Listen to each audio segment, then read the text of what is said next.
दिवंगत लोकनेते गोपीनाथ मुंडे यांनी परळी बीचचे एक स्वप्न पाहिले दिले होते, ते आता कुठे 99% झालेलं आहे. फक्त आता काही 5 ते 10% बाकी काम शिल्लक राहिलेलं आहे. आपण पाहू शकता या ठिकाणी पाहिले परळीचे जे बायपास आहे कनेरवाडी ते जिरेवाडी, हा बायपास गेल्या 6 महिन्यापासून त्याचं काम देखील बंद आहे.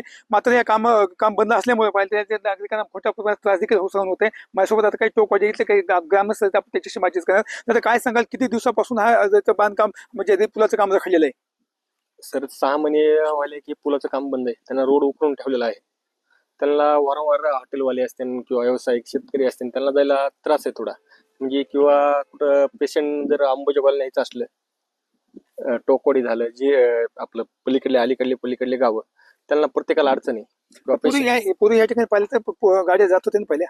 हो सर, हे काम आमच्या हॉटेलवाल्यांनी म्हणा त्यांना मुरुम काढू दिला गेले, पर्याय मार्ग त्यांना काढून दिला होता. त्यांना ते पर्याय मार्ग ह्यांना बंद करून टाकला.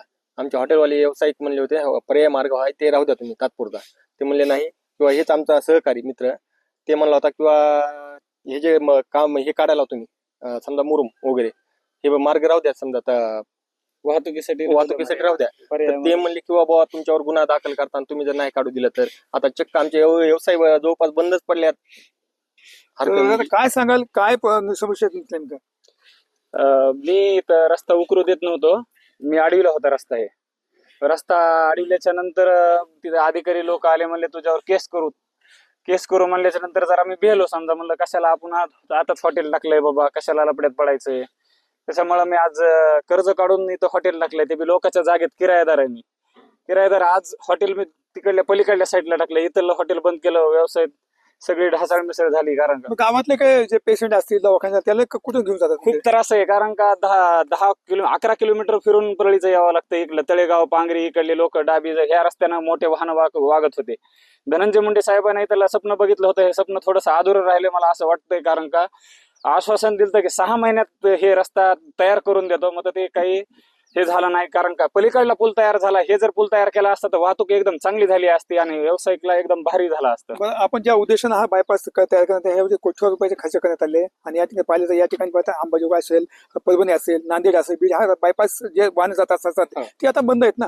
बंद आहेत. कारण का इकडून वाहनाच्या यानं सगळं उकरून टाकलंय. अडवायला गेलं तर केस करायला लागतो म्हणजे. त्यामुळं आता ह्यांना पर्याय मार्ग कुठून तरी द्यावा. कारण का व्यवसाय सगळा बंद केला. माझं तर हॉटेल चक्क बंद पडलंय. दादा काय सांगाल, तुम्ही अनेक वेळा जे कागदपत्र व्यवहार देखील केलेला आहे, काय तुम्हाला नेमकं आश्वासन दिले गेले? ह्या पर्याय रस्ता काढत असताना प्रशासनाने सांगितले की आम्ही 2 ते 3 महिन्यामध्ये हा पूल तयार करू, पण त्यांनी कुठलंही गांभीर्याने याच्याकडे लक्ष दिलं नाही. आपण पाहतो की या ठिकाणाहून टोकवाडी असेल, वाघबेटा असेल, संगम असेल, बेलंबा असेल, तळेगाव असेल, पांगरी असेल, या ठिकाणाहून अंबाजोगाईला जाण्यासाठी हा पर्यायी रस्ता होता. आणि परळी शहरासाठी सुद्धा खूप महत्वाचं, कारण परळी शहरामध्ये उड्डाण पुलावर जर ट्रॅफिक जाम झाली तर साधारण 2-2 तास विद्यार्थ्याचं नुकसान होतंय. या ठिकाणून ITI कॉलेज जवळ आहे, या ठिकाणून कृषी महाविद्यालय जवळ आहे. या ठिकाणाहून परळीला जाणारे कोचिंग क्लासेसचे विद्यार्थी त्यांच्यासाठी सुद्धा पर्यायीने हा रस्ता खूप जवळीक होता. पण प्रशासनाच्या गलिच्छ आणि चुकीच्या निर्णयामुळे हा रस्ता शासनाच्या कोट्यावधी रुपये धुळकात पडून आहेत. हा पूल बंद असल्यामुळं शासनाची तर फसवणूक झालीच या प्रशासन अधिकाऱ्यामुळं.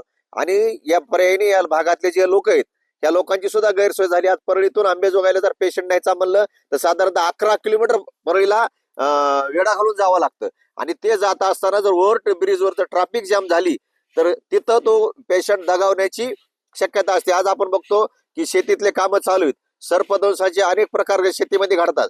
जर या भागातल्या कुणाला जर सर्पदंश झाला, त्याला तातडीनं अंबाजोगाईला न्यायचं म्हणलं तर तो पेशंट 100% दगावलेत या भागातले.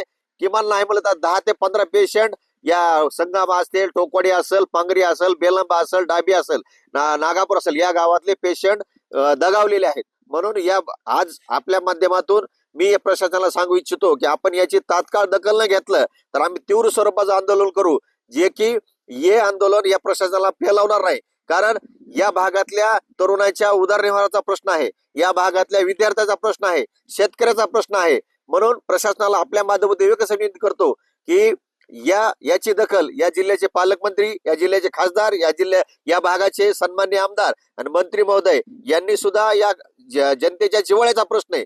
कारण तुम्ही ज्या आत्मीयतेनं ज्या जिव्हाळ्यानं हा बायपास निर्माण केला तर त्या बायपासवर पूल सुद्धा निर्माण करण्याची तुमचं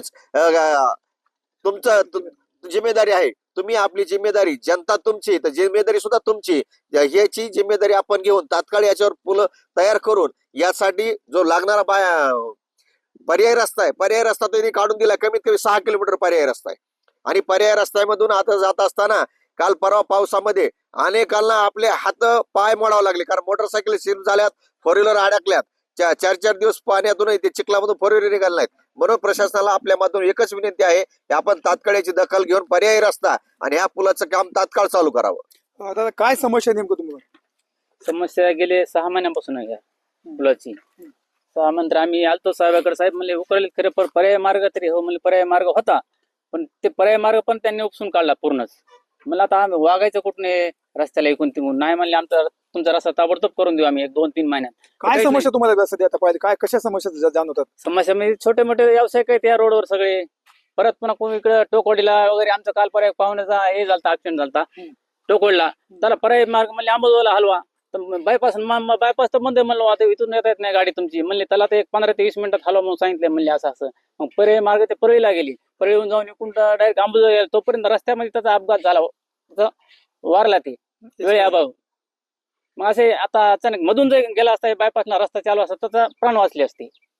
याच ठीक आहे, आपण पाहू शकतो या ठिकाणी पाहिजे खूप अनेक मोठ्या समस्या देखील जाणवल्या. आपण पाहू शकतो हा जो बायपास आहे ज्या ठिकाणी संपूर्ण खोदून ठेवलेला आहे आणि या ठिकाणी पाहिजे संपूर्ण नाला मानल्यापेक्षा बाकी मोठं पाणी देखील साचलेलं आहे. मात्र गेल्या 6 महिन्यापासून हीच अवस्था आहे, कुठलं या ठिकाणी काम झालेलं नाहीये. पण या गावकऱ्यांचं असं म्हणणं आहे की तात्काळ या पुलाचं काम करण्यात यावं आणि जे रस्ता आहे जे नागरिकांसाठी खुला करण्यात यावं अशी मागणी आता त्यांनी करण्यात आली आहे. कॅमेरा पर्सन विकास ऑफिसर मी संभाजी मुंडे, टीव्ही मराठी, परळी, बीड.